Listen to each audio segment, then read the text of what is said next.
અમારી ચેનલમાં આપનું હાર્દિક સ્વાગત છે। હોળી નજીક આવી રહી છે મિત્રો, તો સરસ મજાનું આપણે હોળી વિશે કથા સાંભળીશું। હિરણ્યકશ્યપ અને હોલિકા પ્રહલાદની સંપૂર્ણ આ કથા છે। અત્યંત પ્રાચીન સમયમાં વૈકુંઠ ધામમાં ભગવાન વિષ્ણુના દ્વાર પર બે પરાક્રમી દ્વારપાલ રહેતા, જય અને વિજય। એક દિવસ 4 ઋષિકુમારો ત્યાં સનકાદિક સહિત આવી પહોંચ્યા ભગવાનના દર્શન માટે। દ્વારપાલોએ અજાણતા તેમને અંદર જવા માટે રોકી દીધા। ઋષિઓ ક્રોધમાં આવી ગયા અને શાપ આપ્યો કે તમે ભગવાનથી દૂર થઈ જાઓ અને પૃથ્વી પર અસુર રૂપે જન્મ લેશો। ભગવાન વિષ્ણુ પણ ત્યાં પ્રગટ થયા અને કહ્યું કે શાપ તો હવે ટાળી શકા નહીં, પણ 2 ઉપાય છે, 7 જન્મ ભક્ત તરીકે અને 3 જન્મ દુશ્મન તરીકે। ભગવાનથી ઝડપથી પાછા મળવા માટે જય અને વિજયે નક્કી કર્યું કે દુશ્મન તરીકે અવતાર લેશું। તે સ્વીકાર્યું। અસુર કુળમાં જન્મ લીધો। ઋષિ કશ્યપ દિધિતના ગર્ભથી 2 શક્તિશાળી અસુર ભાઈ જન્મ્યા, હિરણાક્ષ અને હિરણ્યકશ્યપ। હિરણાક્ષે પૃથ્વી સમુદ્રમાં ડૂબાડી દીધી, ત્યારે ભગવાન વિષ્ણુએ વરાહ અવતાર ધારણ કરી પૃથ્વીનો ઉદ્ધાર કર્યો અને હિરણાક્ષનો સંહાર કર્યો। ભાઈના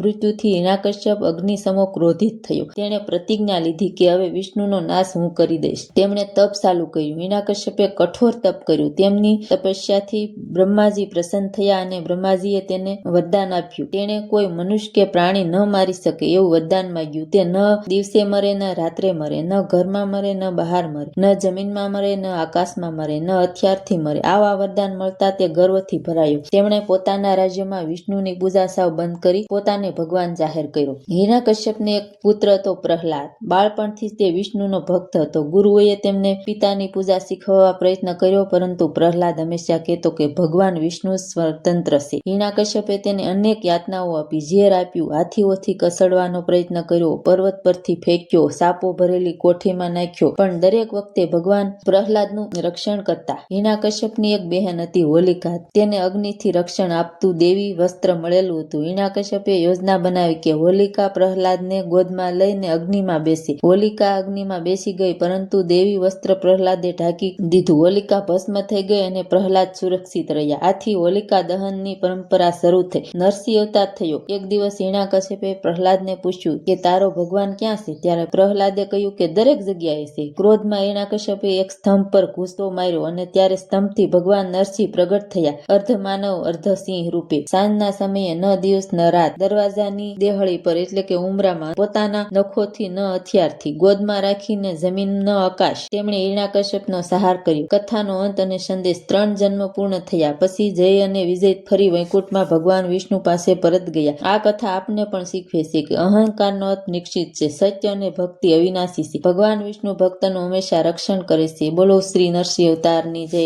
તો અમારી વાર્તા ગમી હોય તો લાઈક કરજો, શેર કરજો, સરસ મજાની કોમેન્ટ કરજો। ફરી મળશું નવી વાર્તા સાથે। ત્યાં સુધી બધાને જય શ્રી કૃષ્ણ।